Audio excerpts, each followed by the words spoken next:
as I put this across, this is not going to be totally about NPCI, but as NPCI, we tend to overlook a lot of trends which are happening at a macro level, oversight level. We try to give it a lot of flavor internally, externally, because the way the fintechs are going, the unicorns, the bootstraps, it's fantastic what we are seeing. But not merely from a supply side excitement, but also from a demand side excitement. What we feel is affecting. Maybe you would feel that, yeah, we know about it, but there were certain use cases and how we perceive it, I'm going to present here. Can you put on the next slide?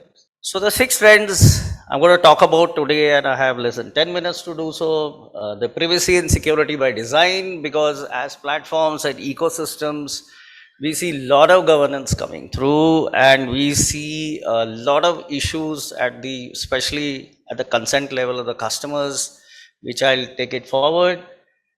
Everybody is talking about OCEN here, ONDC here. In fact, I was sitting and designing the settlement part of ONDC last night.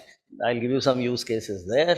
And very important, what we are witnessing is the civil society, leaning towards more and more towards a consummate experience. We tend to talk about payments, we tend to talk about services. Everybody is looking for a coagulation of that. And there are certain things which we are seeing the fintechs doing it, and we ourselves milking that. I'll bring that out. There's a lot of talk about crypto, DLT. I've seen companies, going bankrupt because they don't have real use cases. We are giving them some new lease of life with some realistic cases, and also involving and internalizing some of these things with Vajra that I'll explain. DAS, everybody knows, but we are seeing very highly specialized cases happening, and we ourselves now getting into that. That, and last is the IoT and biometric side, which we will now, I'll explain going forward. Okay, sorry, clicker is, okay. Okay, so this is a major issue we see on the platforms and on the ecosystem network today. We see lot of RBI governance now coming to play, largely because you've seen, even just as of yesterday, so many NBFCs and companies and solutions being banned. The reason is not the consent we are taking, especially with credit taking off and so many services taking off, but we are now increasingly seeing the manner of consent the way it is being taken. At a platform ecosystem level, we have been telling the fintech partners, you don't like regulation, right? And I, as head of product of BPPS, implement a lot of that. And we tell them, people, if you are not wanting more regulation, then the way you are taking consents, the way you are evangelizing and emulsifying that data, please take care. And in fact, now I am seeing more and more of fintechs getting into this space. We have seen people, what we call as regulatory technology. I don't know how many of you are aware, but at least I've seen 13 listed ones who are doing a fantastic job in this in the back office, not only for the Indian companies. I've attended for us, and we do Fintech Fridays, and Nalin was here, I don't know if he's left, where I have increasingly seen, people now dovetailing their solutions with fintechs and us putting these compliances in place. As entrepreneurs, we may tend to, but then the kind of governance which is coming into it and how to dovetail and take it, it's very critical. Every day you are seeing huge penalties coming, and I see a huge business opportunity there. I myself have been an entrepreneur, and some of my companies have set up some of the biometric standards in India. So I know where this comes from when we had to sit down with UIDIs and STQCs of the world to set those standards, which anyway as a corollary I'm doing sitting in NPCI. So like we have written here, a user-centric approach including fintech can generate dividends. Please don't discount this. This is a business opportunity as well. I've seen this happening on the legal side, now with the NFTs coming into position. And I've seen certain fintechs even giving back office solutions to even companies sitting abroad like US. They don't have solutions like this. It's a huge business opportunity, and this is a huge emerging trend along with the risk and infosec. And we are seeing this playing a more and more predominant role as we'll go forward. Yeah, so everybody is talking about these days. But the trick here is, if I talk about an ONDC or I talk about account aggregation or Open, so obviously the forerunner was the backend framework. But yesterday, we were sitting down with the ONDC guys and we were designing their settlement and stuff. What we realize is creating a network and ecosystem is relatively easy, but setting standards and the way it is going to be governed and how it is going to govern actually could make or break a business. So when we are looking at the, let's say, an account aggregator today, at my product level, we are even integrating their services on real-time presentation management system, because somewhere wittingly, unwittingly, we are sitting as an oversight platform where we literally know which customers is at 10 places, with consent, without consent, whether he needs credit, and also we are literally dovetailing these ecosystems into our ecosystem. And in fact, many fintechs are now collaborating with us. Every Friday I get so many propositions. So the solutions, and for these to run, the people who are already in the business of creating zero touch single point onboardings, this is a key to it. And anybody, and we see a lot of fintechs getting into this, but we see very half-hearted solutions there. The very few who are giving solutions with meat, especially when you come into the B2B space. Now it is the B2B more than the retail which is going unicorn, and there we see that where it comes to fulfillment and all, this is going to be the key. Unless you have this in place, you are not be able to go to slice your data going forward. So we are seeing a lot of, especially in the young fintech space, they're doing a fantastic job around it.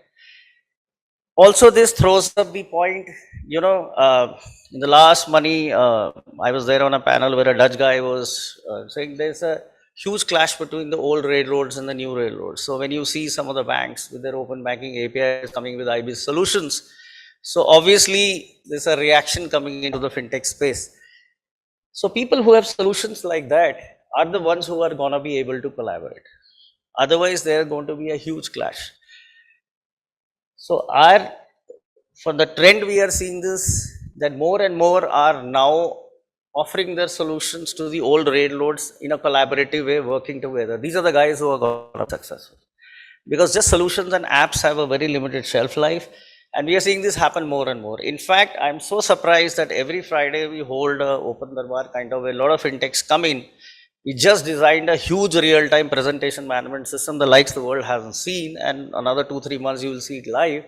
There I'm already integrating the A's, the zero onboardings, the automated testing solutions of so many fintechs. Some of those are real startups coming, so that as a public goods platform, it goes back and feeds everybody. You need this. This is a huge trend, and this is going to have a diametric effect. Also remember, I think Nalin was there, was saying more than the tech and the solutions, the API rainforest, the data lakes, all those jargons, the standards which are going to prevail. That they should be the forerunner of any business model. It's very important. This we are seeing as a next big trend, and in fact we are working big time on it. In fact, for some of these solutions, I just recently got approval from the Reserve Bank of India. Today, in the BFSI space, in the payment space, we feel we know the customer. The customer does and comes and does a payment. It's just the last leg of the customer journey. We don't really know. Around that, we have built up huge solutions. This guy paid here, this guy paid that, he visited the shop, he did this, and we think we know the customer. The decision leading to it is very important.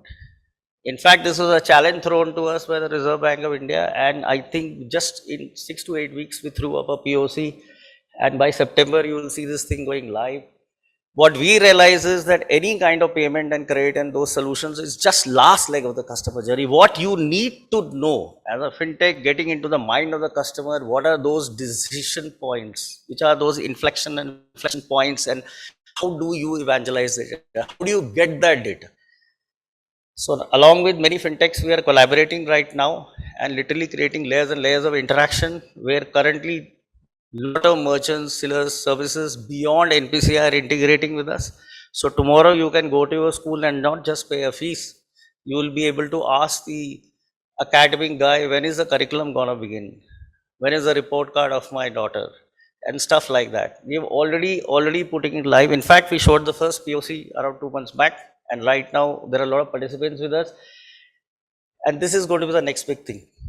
Sitting as a layer above all our engines, and a lot of fintechs are participating with us. This is the real data. And let's not,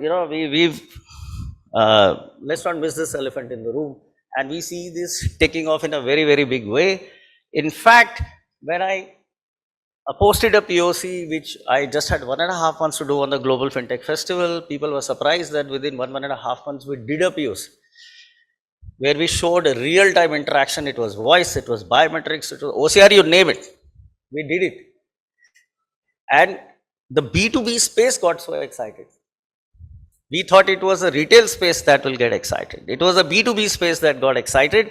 People started connecting to us and started saying, in our supply chains, we want a buddy system where we can talk, do not just present invoices. Today we have B2B solutions presenting invoices thinking they're doing a great thing. No. The services have to go beyond that. So this is the next trend we are seeing, and I feel proud to say that we are engendering it and be the seminal step towards it. I had to talk to so many fintechs, so many banks just to get them to agree to this. Now everybody is so excited about it. Now rather the ministry is sitting on my head when am I launching it. So we talk a lot about DLT, right? I have seen companies sitting here in Bangalore who have realistic DLT solutions and they're not making money. So we are bringing them on board and giving them some real-time use cases. At an exchange level, NPCI and others, I don't know if you've heard about it, but we've launched something called Vajra, where at a DLT level and to create the securitization and the trust factor, now bringing so many banks, clearing exchange settlement system on the Vajra, which is first of its kind. At my level, we are going cross-border bill payments and other kind of payments wherever the NRI corridors or with DLT. At a B2B level, we are creating an open market hosting space now. So a fintech need not, go there and create his own on a cloud, but there you can come, put your solutions absolutely contextless, absolutely node driven, whatever data you require with your solutions. We'll help you host it, run it. There also we are bringing these kind of solutions because when you come into supply chains, you need the distributed securitized ledgers which can be mined at any given point of time. So where we are coming is when you come up with these solutions, it will enter presentments, credit, account aggregations. We are interloping the A's also into it because at NPCI we are fortunate enough to deal with the summons, etc. of the world and set those standards. But I guess you are getting the trend that where this is going. And it's going to go fast.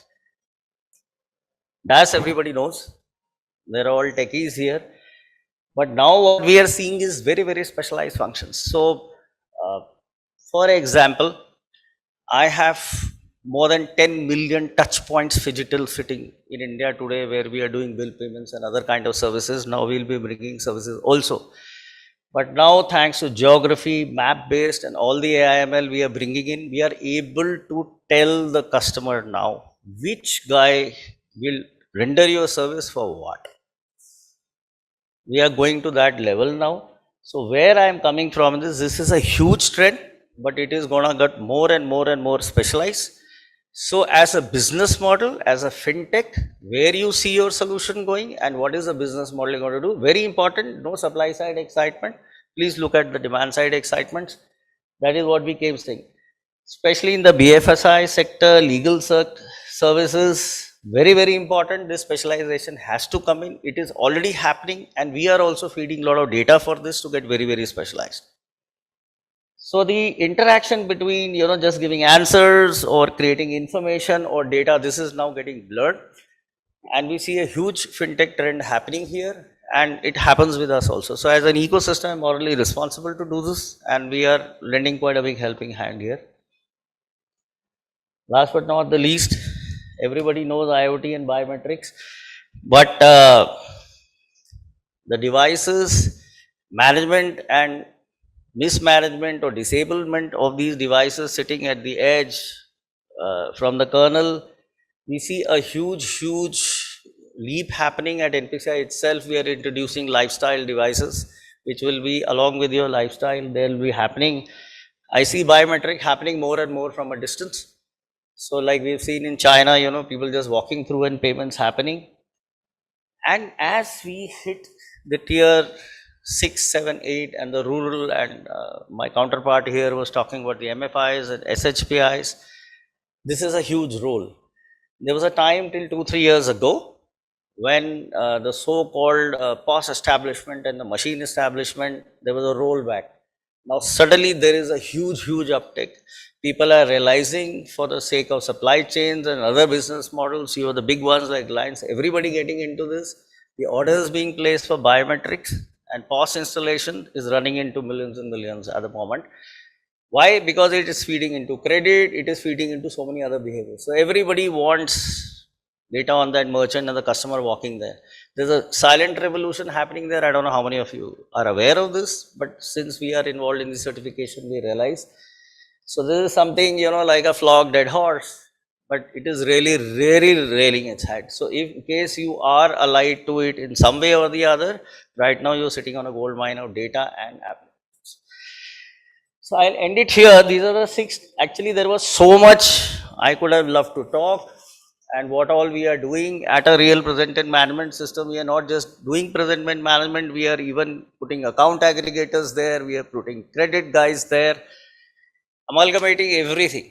So what the time has really come at a platform ecosystem level to, literally join hands. A single application, a single solutions not gonna run. This is where we are seeing, this is the way we are creating and designing our solutions, both at a service level and at a governance level. Thank you.